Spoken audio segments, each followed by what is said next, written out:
All right, well, I know everybody can hear me. Can everybody see my screen? Just put in the chat, sorry, no. So nobody, y'all cannot see my screen. So we'll work on me coming up here. Yes, so you can see me now? I've got one yes, so that's a good sign from Jill.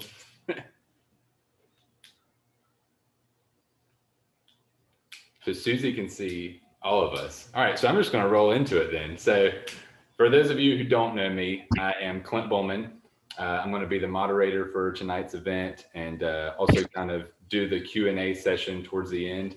I'm the co-facilitator of the Black Mountain Library's Dark City Poet Society. That's a free poetry group that's open to readers, writers of all ages and experience levels. So if you're interested in joining the Dark City Poet Society, just email the Black Mountain Library and we'll send you all the info you need. And if you're interested in seeing this session later on, you can also email the library or check out their YouTube page and get the video that way. So as I said, I'll be the moderator, and the latter half of the program, kind of the last 25 minutes or so, are going to be a Q&A session. So if you have any questions throughout the program that you would like to ask, just go ahead and throw your questions in the chat box, and I'll jot all of the questions down, and we'll cover all those questions during the Q&A session. So I don't want to take up any more time than I need to, but I'm beyond thrilled to be introducing tonight's poet. She is an assistant professor of English literature and creative writing at UNC Asheville. She has won numerous awards, including the Uganda National Award for Poetry, a Pan-African Literary Forum Prize, as well as a recent 2020 Linda Flowers Literary Award for Nonfiction. She has also published 3 books of poetry, as well as numerous short stories. So the list just keeps going on. And you can find her work for purchase locally at Malaprop's Books in downtown Asheville. So if you'd like to buy one of her books, I highly recommend you do so. Check out Malaprop Books and purchase it there. And last but not least, if you have not checked out her website, definitely check it out. She has an amazing blog that's free at all times, full of great poetry, topics, and discussions. So make sure to check out her website after today's event. So without further ado, everyone, please help me give a joyful but silent Zoom welcome to the wonderful Mildred Barya. Thank you so much, Clint, for that warm introduction. And thank you, everybody who has carved out time to be with us tonight. So I thought I would frame my reading with a brief introduction, which I will start with so that you have an idea where the reading will go, and then I'll get right into the reading. You will hear me repeat the word path in my introduction or framework of what I'll read tonight. There's a trail in the woods that I've walked every day since COVID-19 lockdown. I like to think that had there been no path at all, my daily footsteps would have left a clear trail after 365 days. This is to say that I am under the influence of Antonio Machado's poetic line, the path is made by walking, or put differently by Robert Bly, we make the path by walking. Many of us went through 2020, the year of perfect vision, as though in reverse. We encountered darkness, sickness, blindness, and death. But God forbid that whatever challenges encountered should make us forget the vision completely, the opportunity we now have to make new paths, to have a reverence for Black lives and all forms of life. The good news is that we do have some trails and trailblazers in whose footsteps we can walk. Consider Rumi, who said, seek the wisdom that will untie your knot. Pick the path that demands your whole being. Consider also Martin Luther King Jr., whose nonviolent path in the civil rights movement cut a new course because he knew that the vision beyond the struggle was to ennoble the people. The bus boycott was one of the ways the people made a path, literally, by walking their way into freedom at last. I am therefore making a case for walking, literally or metaphorically. Writing for me is a path to joy, to freedom, to laughter, to hope. I am extremely honored that Black Mountain Library has created a path similar perhaps to carving out a space in the woods for all of us to gather and for me to share my work with you. Thank you, Edna. Thank you, Gail. Thank you, Melissa. And thank you, Clint. Thank you, everyone, for being here tonight. I will now get into my text, and I'll begin with the essay that Clint mentioned that won the Linda Flowers Award. I won't read all of it because I want you to buy copies from the North Carolina Literary Review, where the full essay is published. It's called Being Here in This Body.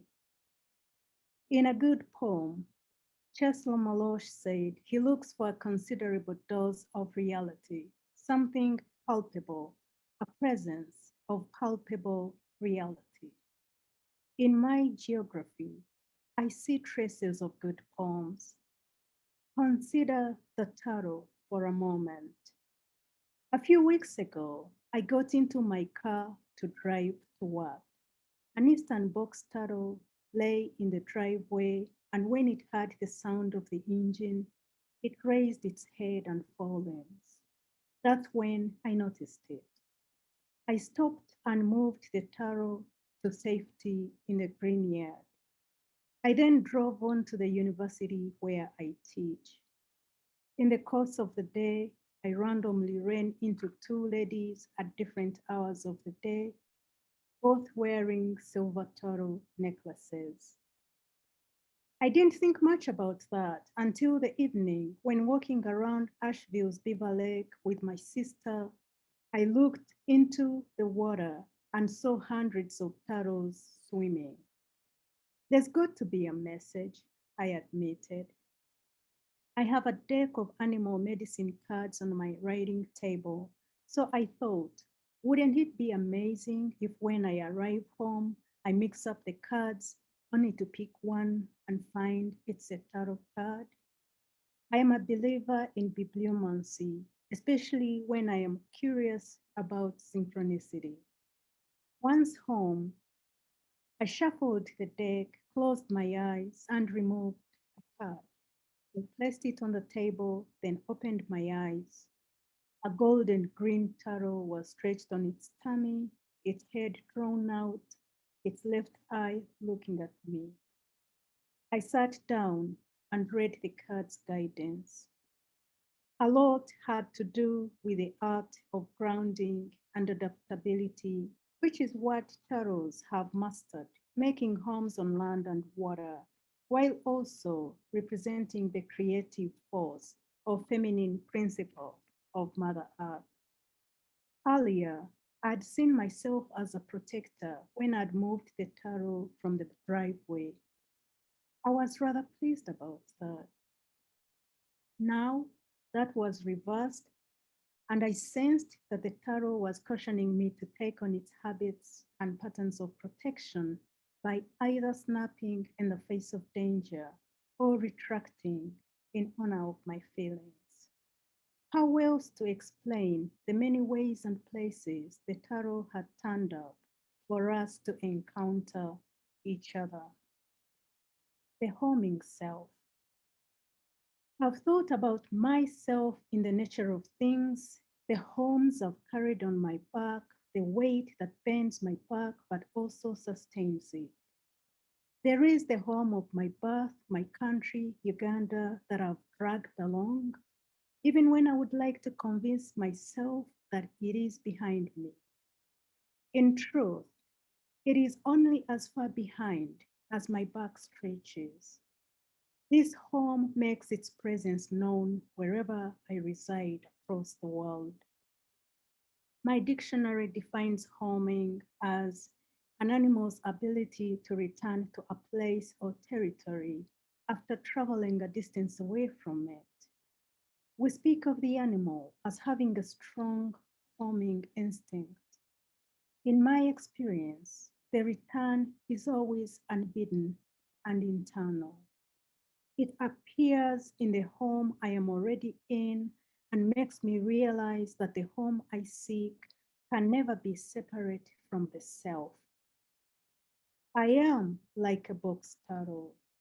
Everything converges in my home self. In biology, convergence is understood as the tendency of unrelated animals and plants to evolve superficially similar characteristics under similar environmental conditions. My turtle and I share the yard. While I do not see it every day, I know that we coexist and are engaged in some sort of partnership. We look out for one another, as it is with all my neighbors. So it feels right for me to use the possessive determiner my, but in no way do I dream of bringing the turtle into my house, for that would mean captivity. I recognize that it needs what it needs, and respective distance is the nature of our harmonious existence. Whereas the turtle is said to adapt to new environments, it can easily die in captivity if kept as a pet. Freedom, therefore, is a dear thing, a fundamental right and necessity for all life. Besides, every life we celebrate affirms our own, whereas the turtle remains faithful to its patterns, abiding with fortitude through harsh and favorable circumstances. I abandon my routines when it suits me, whereas the turtle in the wild can grow to a ripe old age. It does not live forever, but who does? Being here in a state. At the time of finding my turtle self, I was not aware that 14 states of America adopted specific turtles as official state symbols. In 1979, North Carolina's General Assembly chose the eastern box turtle, Terrapin carolina carolina, as the approved state reptile. After I discovered this information and the fact that a particular box turtle has made its welcome known to me, I am assured that I belong here.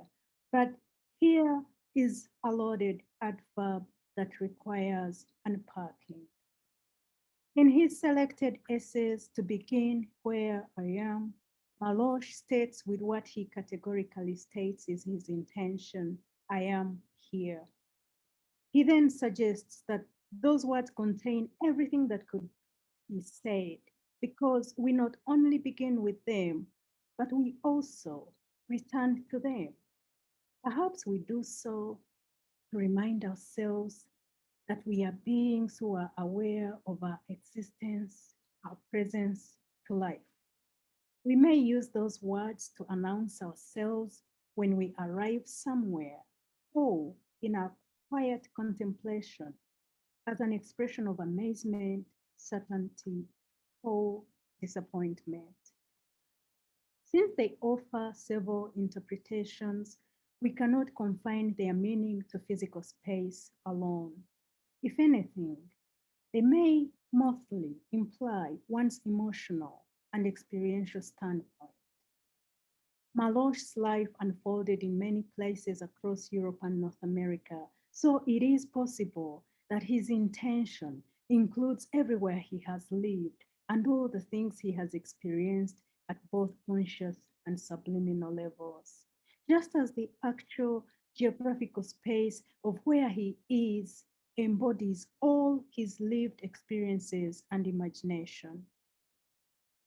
This reminds me of a 73-year-old painter who, when asked how long it took her to paint a particular new image, said 73 years, implying then that everything she had so far lived or known from birth to that moment was in the painting. Similarly, Maloche highlights what his being here implies by mentioning this earth on this continent, this city which is San Francisco. Where he stands precisely remains undisclosed. To orient us further and in more specific terms, he focuses on the proximity of his desk in relation to his body. It is remarkable that when we find ourselves insufficient at communicating with one another important aspects of our being, we are left to reach for the most impersonal, tangible presence, a desk, a chair, and if one is lucky, a dog. Maloche acknowledges that what he's trying to convey is incommunicable. He says, I would need the ability to communicate my full amazement at being here in one unattainable sentence, which would simultaneously transmit the smell and texture of my skin, everything stored in my memory, and all I now assent to, descend from. Yet he does not give up because he believes desperately that by sharing his story, limited as he feels by language and the intensity of his state, we might be able to grasp something. He's not asking us to understand, that would be expecting too much. He wants us to hear his experience with compassion because he is here, just like we all are here in some capacity or form. Me reading this, you hearing this. And so the logical step is for us to communicate with one another. I find in Maloche's intention the same experience of most African Americans living in North Carolina and other parts of the states. For centuries, they have been desperately saying, we are here, let us be. But this attempt to communicate their being here goes unheard. They've used the language they were taught to explain their circumstances. Now I wonder, should they invent a new language? They have memories that run deep, you know. They come from families. You do too. They are breathing, living beings until they are killed in hate crimes and racial violence. Their images and narratives contain 400 years and more. When they say, we are here, what they mean is the fundamental sense of belonging, freedom, rights, responsibilities, and social justice. Their ancestors across generations uttered the same words. James Baldwin, Maya Angelou, Amiri Baraka, June Jordan, Audre Lorde, Martin Luther King Jr., Malcolm X, Lawrence Dunbar, Toni Morrison. If I go on to list all their names, I shall run out of space. The living still plead. We are here. Surely, why should they have to plead to exercise living their lives? If a person has to beg another for permission to keep breathing, it is not just criminal, but reflects a loss of humanness, a loss of soul.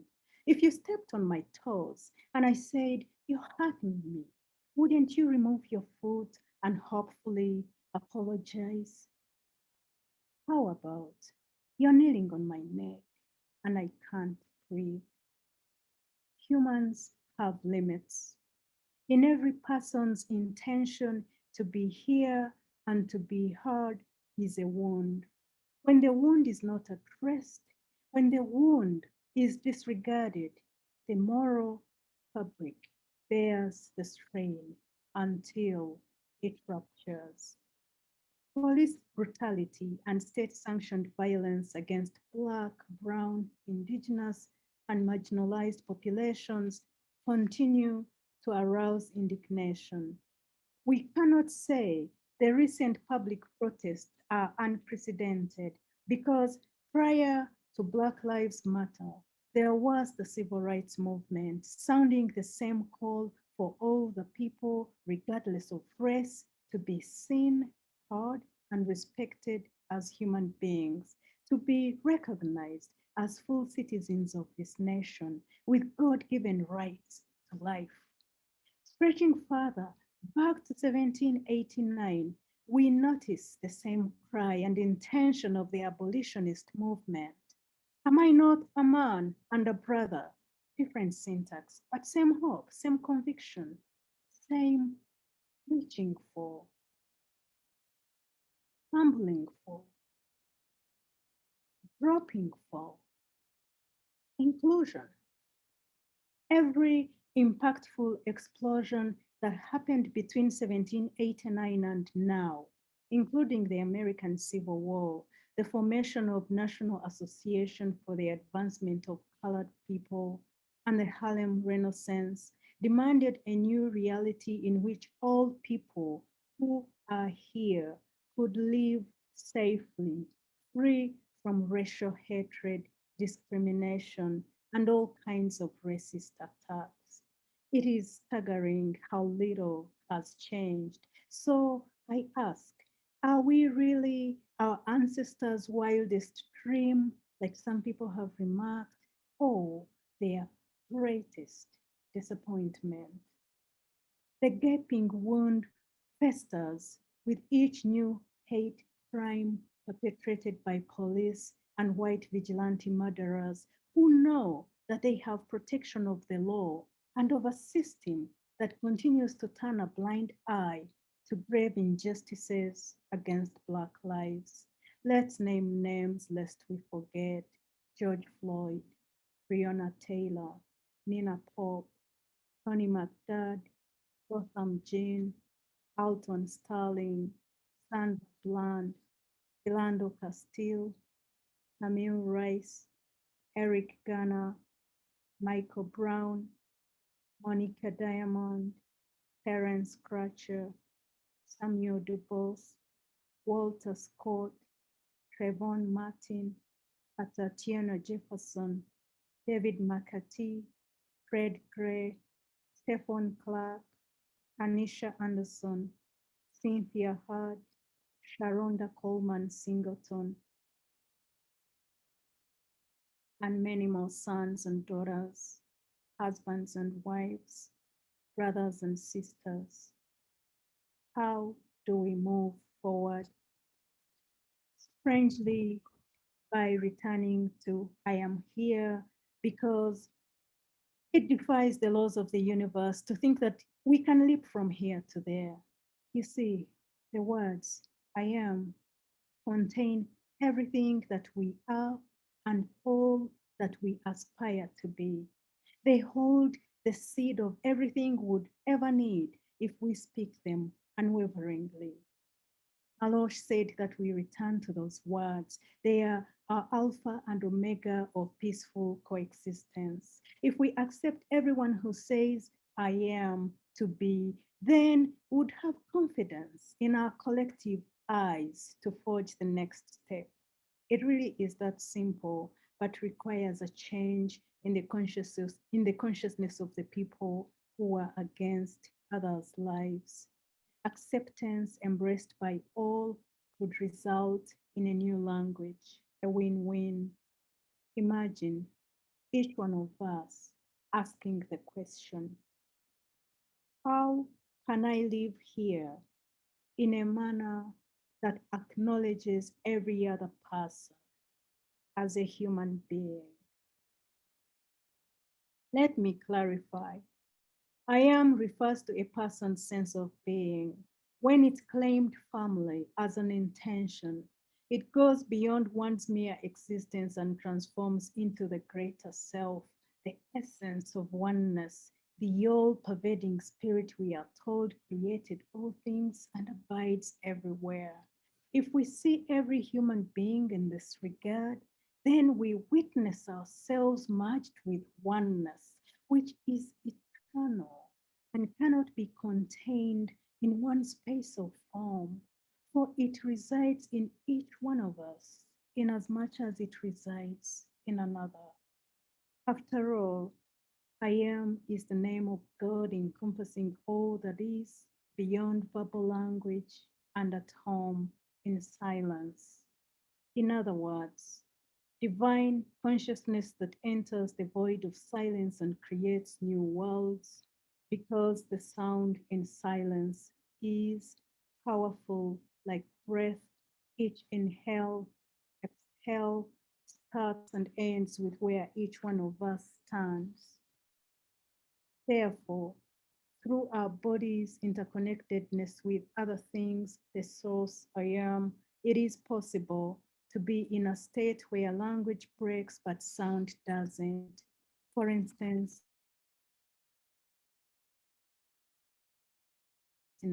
sometimes with our heads facing down and a slap on our buttocks is our first cry that announces, we are here, we have arrived.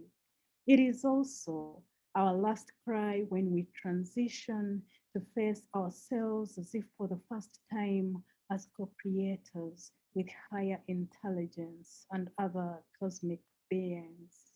Back to my tarot.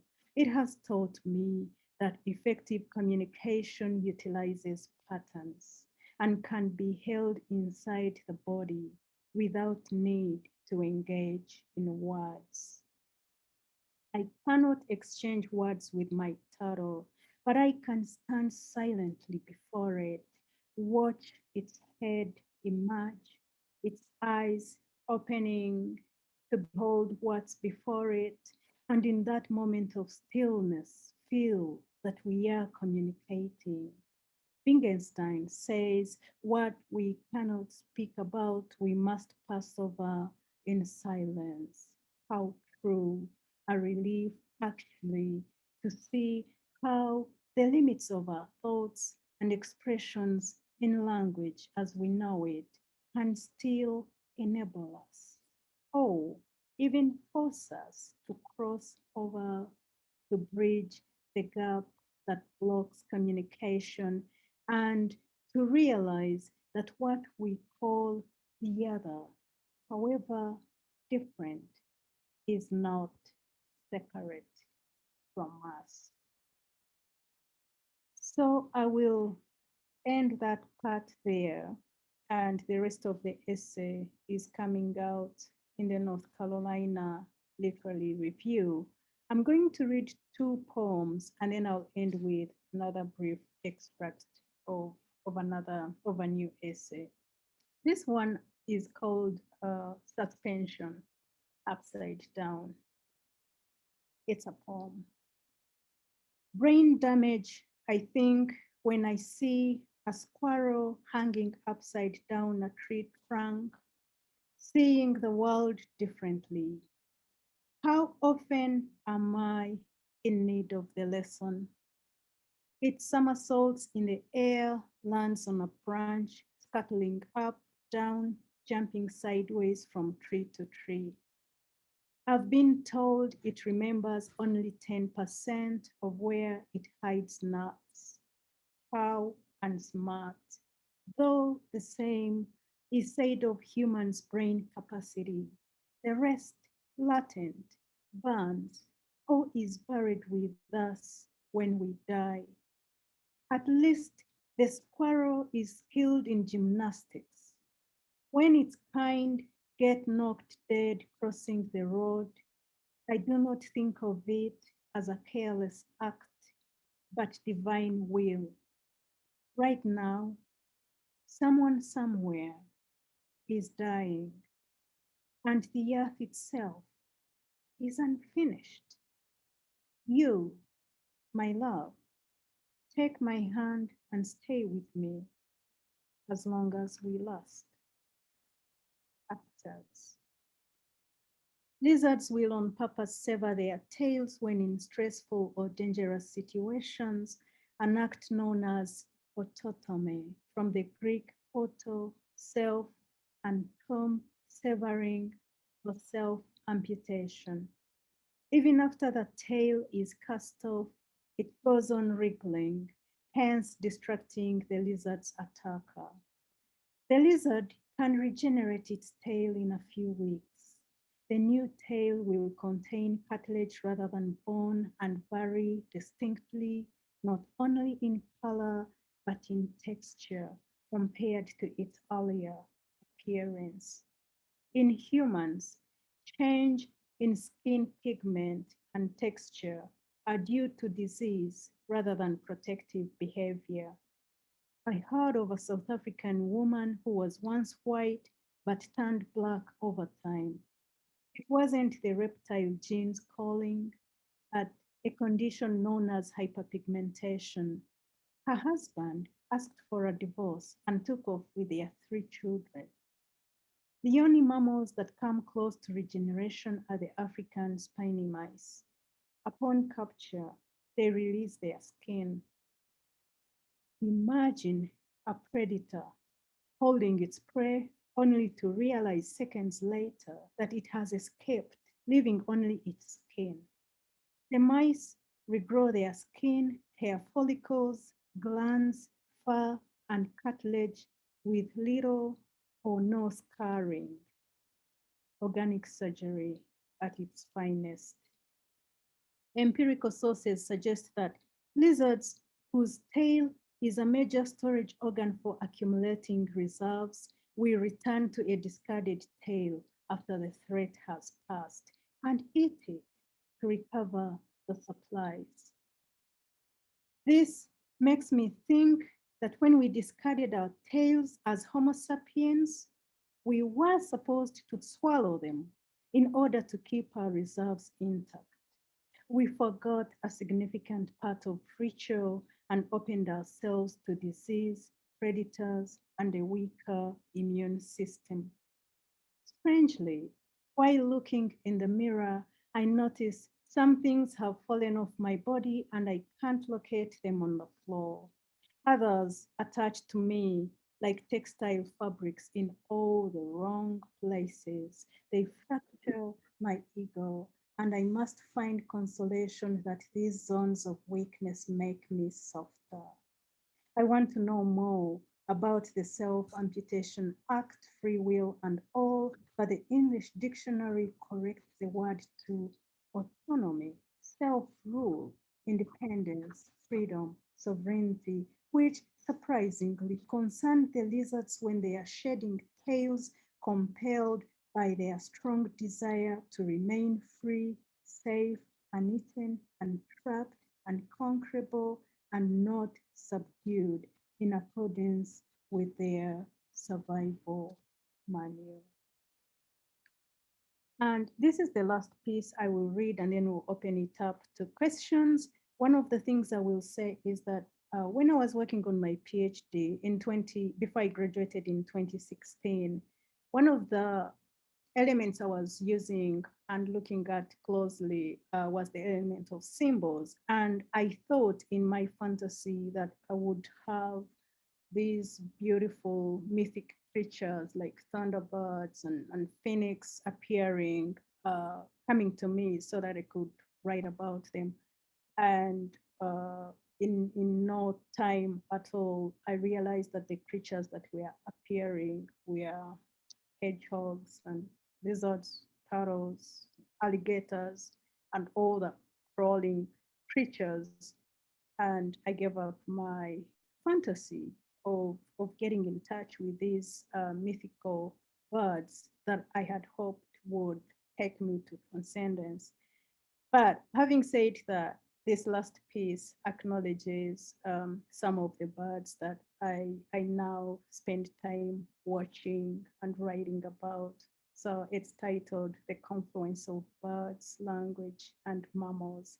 And I'm going to read just a short extract because it's a longer piece. Hummingbirds are my favorite.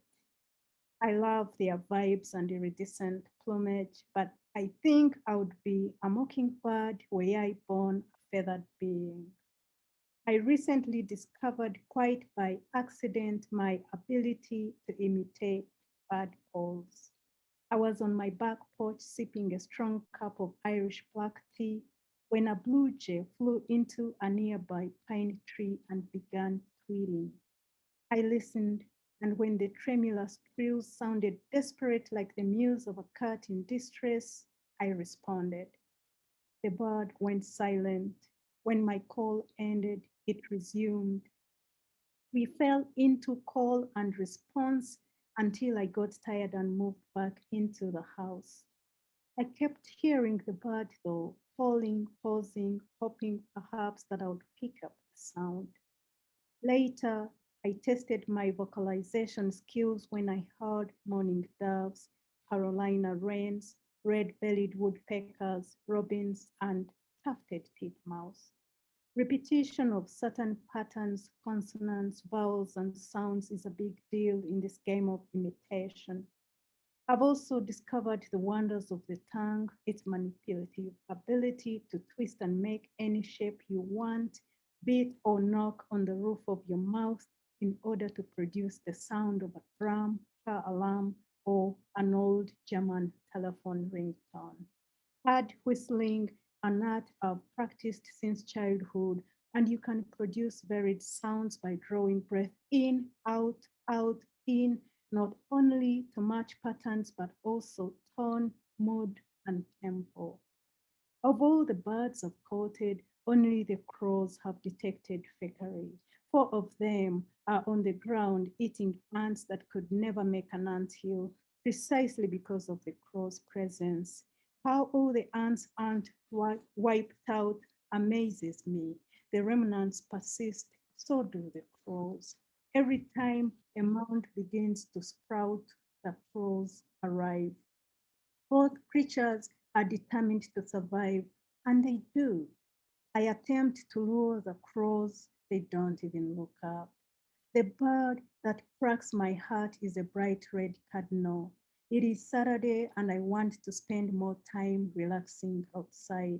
I follow through the cardinal's varied calls, excited by my ability to carry on. Warm bubbles flood my chest. This is fun. I am whistling back and forth, creating a rhythm that feels natural and delightful. Eventually, I stop. The cardinal insists. What to do? I decide to indulge. The cardinal leaves the pine tree and swoops down. I stay on the porch. With my lips pointed and partly closed, I imitate him. He wobbles closer, and I, too, advance in full disclosure. The cardinal wavers, lifts his head in what appears to be a look of confusion. Whip, whip, whip, I chirp, calls. Then the cardinal responds, whip, and stays.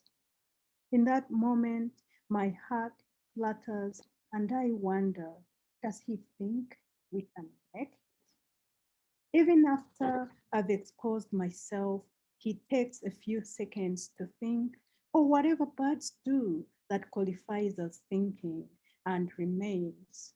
If our positions were reversed, would I have the courage to do the same? What inspires in him such a leap of faith? Thank you.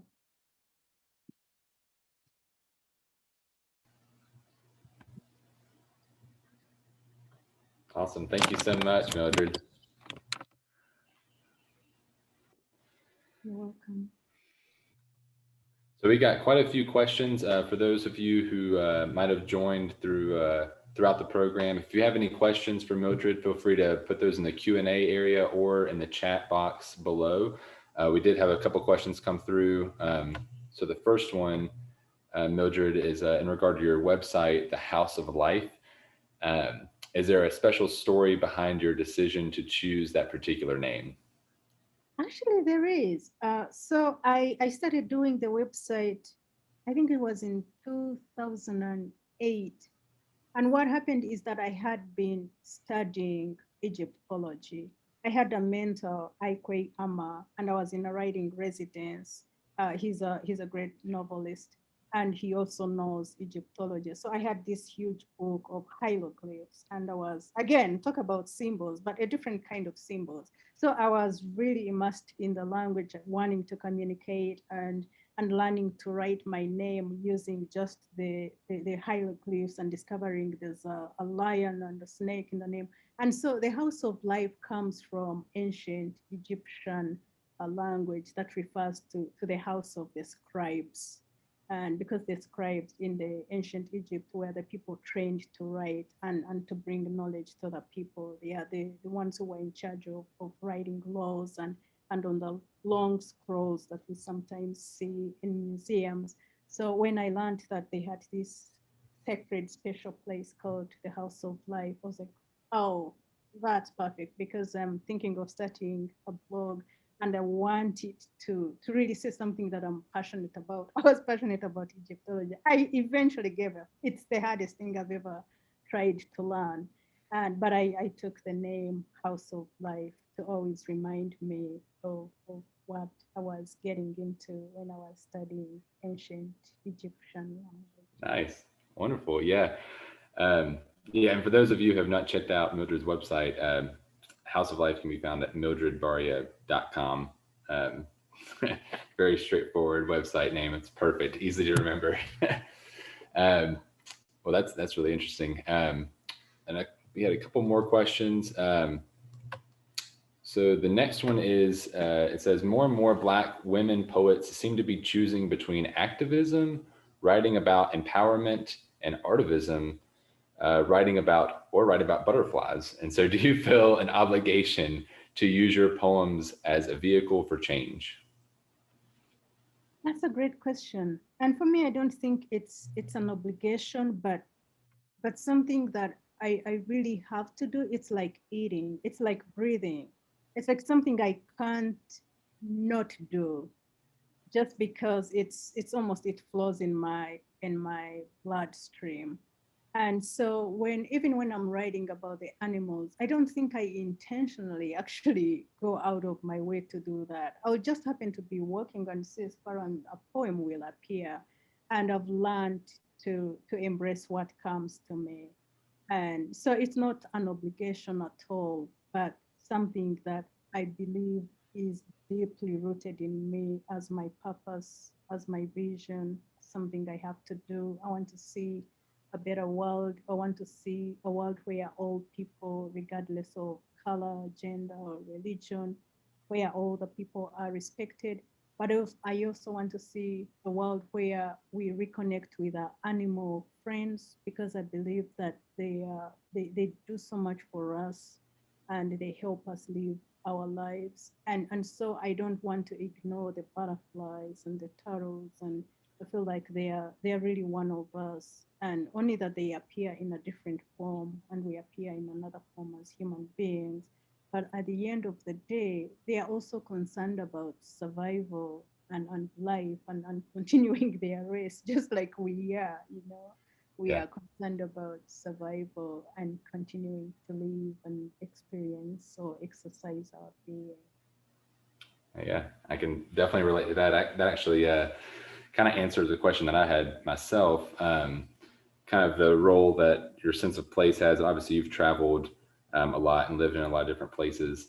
And so I wanted to ask kind of what role a specific place has in your writing process. And if possible, I kind of got a bit of it in the last poem that you read to us, how the Asheville area, maybe the Western North Carolina area in particular, might have influenced your writing so far. That's a great question. I feel like place is at the heart of what I do. And because whenever I'm writing, place messes with form. Even when I think that I'm writing an essay about home, that home ends up changing. And it also ends up really being a traveling piece because then I'll begin to think, well, where is home? And of course, there's the home I was born in. There's the home I currently occupy in Asheville. There are all these homes I've had in Senegal, when I was in Companion as a writer in residence and other places I've lived. So when I start to do that, I end up really doing migratory journey in my own writing. But then I do realize that what's happening is that when I was in these places, they nurtured me in a certain way. And I think that's what I bring out. And you're right to mention the birds and North Carolina, because I don't remember seeing cardinals in Uganda. And we have a lot of birds because people go to Uganda for bird watching, but it's just that now that I'm here, I am tapping into that. And when I'm in Uganda, I'm probably, my focus goes elsewhere, depending on what I'm looking at in the landscape. It could be the mountains, it could be just the smell. I love the swamps back home. The smell of the swamps, oh my goodness, that takes me home right away. And I have been smelling swamps wherever I have been. They don't come close. So I know that the Ugandan swamps have a distinct smell that for me means home. And any other swamp won't do. And sometimes it comes in my dreams as well. And so I do have another piece that's dedicated to this swamp where that's near where I grew up. And because I'm looking at the lens of home. Where is home? Home is the smell of the swamp. When I'm here, home could be the cardinal, or the taro that makes its presence known. It could manifest in different forms, but I feel like I always have to pay homage to the place where all these creative um, creatures or energies are popping up, and just see how I can be present to them and true to them without really trying to say just write about place. Yeah. Well, there's plenty of species around around Western North Carolina and Uganda, especially, that you can write about. Very diverse ecosystems. Um, uh, so I want to. There's a few more questions, so I want to make sure I get to all of them. So kind of a juxtaposition going from the natural world to the social media world, kind of that we're on today. How has how has social media changed the ways Black poets in particular are able to reach newer and wider audiences? I would just say, well, Black poets and poets in general, how you're using social media to reach more audiences. Right. That's a great question. I think it's opened the world, or it made us realize that, especially like right now, we're having this Zoom session. It is possible that if people weren't already feeling zoomed out, we could have had listeners and an audience that's in, Boston, that's in Uganda, that's in God knows where. So I think one of the ways we're using social media is this awareness that whatever you put here, whether we're recording this and it's going to be available, or it's a Twitter message, or it's a Facebook status, it's really going to travel widely. And on the one hand, that's a good thing because in terms of activism, you get to reach people who will support your cause. And also, I saw this work in the Egyptian uprising that took place, and also the Kenyan civil violence that broke out around election time. The young poets were online. They were tweeting. They were saying, "We cannot have this. This cannot be done." And actually, it forced the government to respond and turn around the whole uh, violence that was surrounding the elections. So that was a good thing. Before there was Twitter, before there was social media, that would have been so hard for other people to look at the images and say, oh, yeah, we cannot allow this to happen. So I can see how we can reach in terms of social activism, in terms of creating change. Clearly, we can speak to millions and maybe billions. I think the downside is when people think that that's all there is, and have create this kind of dependency of being online all the time and forget that we also need our nourishment from the outside. We need to walk. We need to relate with the trees. We need to actually speak to our neighbors, not just on phone, but like go out in the street and say, how are you? How is your day? How are you doing? We shouldn't forget that, because that world also exists, and we can reach people by going door to door, by showing up, to participate in whatever is happening in the community. Yeah, I think it's definitely finding a healthy balance between the two, because I definitely know, I guess, writers on either extreme that will be totally off of technology or on it and solely rely on technology. Um, but yeah, keeping that sense of with nature and in the outdoors and finding that inspiration, I think is huge. And I know that can kind of play a role in a lot of people's writing process. And so that's something I actually wanted to ask you about was, can you kind of walk us through the lifespan of your writing process from jotting an idea down that just pops into your head, maybe out on a walk or when you're outdoors or just in any part of life, jotting an idea down and then elaborating on that and then editing it and basically putting that idea down on paper or down on your computer? What's the lifespan to getting it published? That's a great question, and it really differs. One of the things I do is that I am a chronic reviser. I never actually read anything out loud until I have put it away for a long time, like a year or more, and I've gone back to it and read it out loud. So what happens is that when I get an idea or a writing inspiration, I'll sit and write without really editing, without doing anything, without any censoring, because I just want everything to come out. I don't want to start reading the line to see whether it's the right line. That will make me stop. I give in completely to joy. The writing process for me is the most joyful. And I really get into this zone and I can write and forget to drink water, forget to eat. So I'll keep writing until it's done. So I could, in any moment, I could sit for 4 hours or 5 hours and realize that I have 10 pages and I'll only rise when it's finished. And by the time I rise, I really want to rush to the bathroom or to the kitchen, whatever it is, because it's a state of emergency there when I eventually come out. And then I put it away. I don't really read it. After a week or two, I will read it and it's like, oh, first sentence needs actually tightening. But the idea will still be there. There will be good things, but then I start to edit really very with the intention of listening to the piece, what's coming out, and also thinking of what I can add.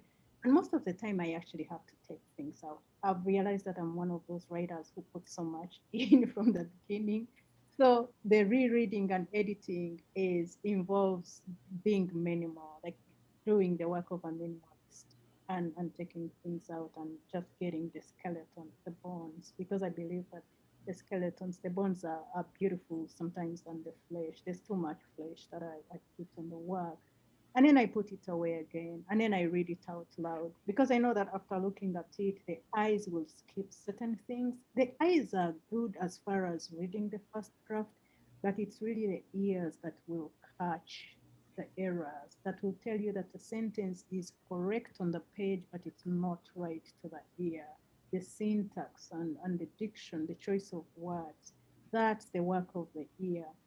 I'll usually read the work out loud to myself and then start editing just using the ears, and I'll tell the eyes to go away.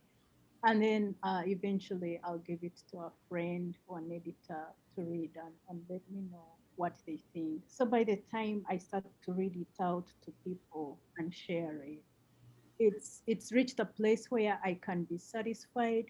And I've also learned to tell myself that creation is never finished. Because again, if I keep doing the writing the way I do, I would never even have a reading. I would always think that there is something to be done, like there's something to do to make it better. But I've reached a point where I know that okay, now I can read this, now I can share this. It's in a place that makes me happy. But 2 years later, I could look at it and take things out. Yeah. Yeah. Do you I spend ever, more time revising for sure than the writing is easy. The revision is where the work for me is. Yeah. Yeah, we were. I think it was our last poetry meeting at the library. We actually talked about how a poem is never finished. It's just abandoned. And so we discussed that quote. I forgot the poet that quoted that, but yeah, it's a never ending process. And how much do you normally keep the audience in mind when you're writing, or is it when you're in that kind of a stream of conscious for 4 and 5 hours straight? Is that all you using writing as your outlet of expression and just getting that out because you feel like that's something you need to do, or are you thinking about the audience and the reader and how that can benefit them, or is that just kind of a secondary thing?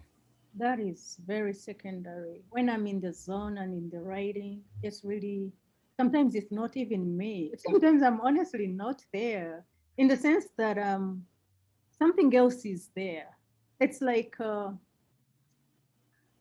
hate to use like a mystical experience or mystical, but it's like I become something else. I'm listening and writing from like this hearing element.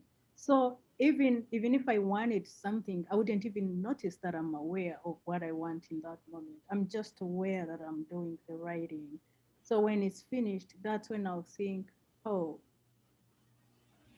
the audience, there's something called the audience, and there's something Yeah. the writer, where do this fall? Like, what's the relationship between me and this piece? What's happening?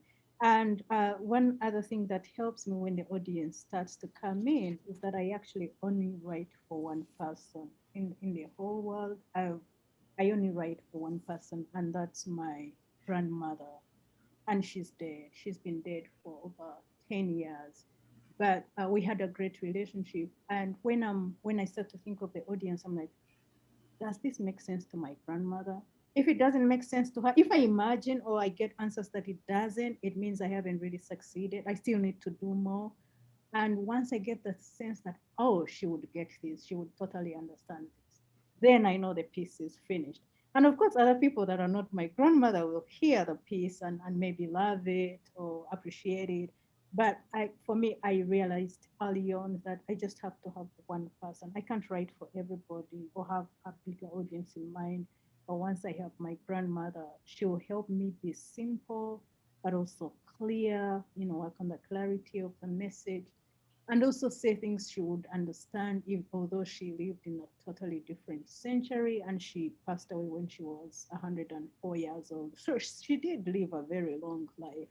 And I tried to see whether what I'm doing now in this new world of technology and everything, if I can make her understand that. And when she nods and says, yeah, I get you, that is like the most successful part of writing and editing when that happens. When she shakes her head, I'm like, oh God, I still have work to do. The stamp of approval. Yes. Well, we're just about at full time, but we do have one more question that was in the Q&A. It was basically if you have any advice for new and especially young poets, or just really any writers in general who are struggling to find their readership or their community, what would be, just the best piece of advice that you could give writers to reach out to others and get their work out there?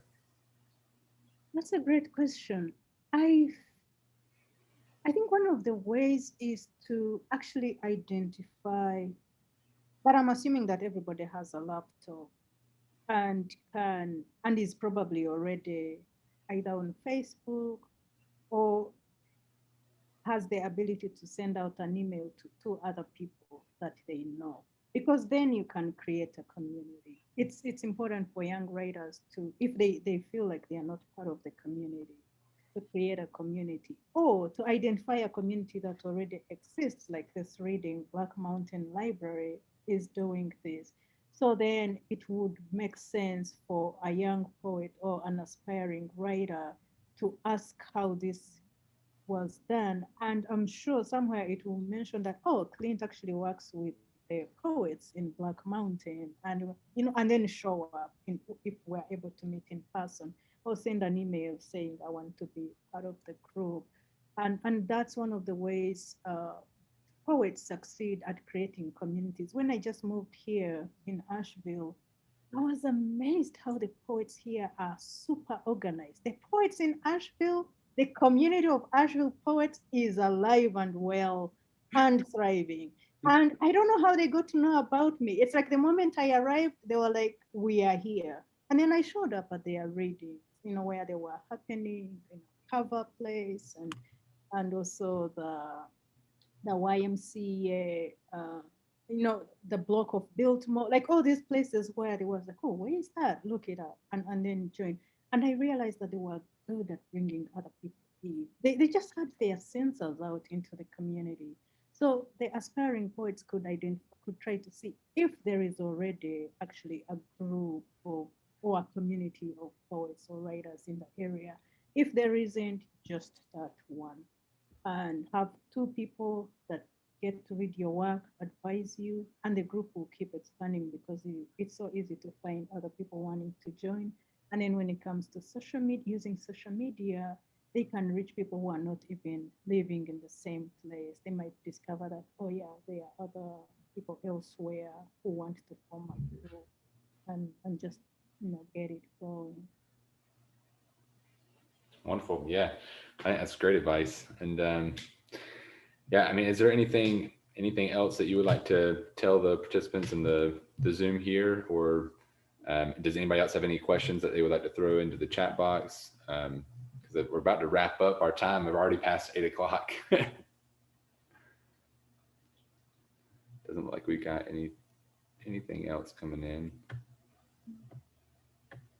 Well, Mildred, thank you so much for taking the time to do this and for joining us on You're this Tuesday. welcome. You're welcome, and thank you so much too. And also, I know that there are people behind the scenes that we've not talked with tonight, but who were part of this organizing, Edna and Gail, and of course, Melissa and you, Clint. So I'm really appreciative of your work and making sure that we have this space to share my work. So thank you so much. Yes. Well, hopefully we'll have you back sometime soon. I'm sure we'll be staying in touch. Thank you. Awesome. Well, thank you, Mildred. Thank you, everyone, for tuning in. You're welcome.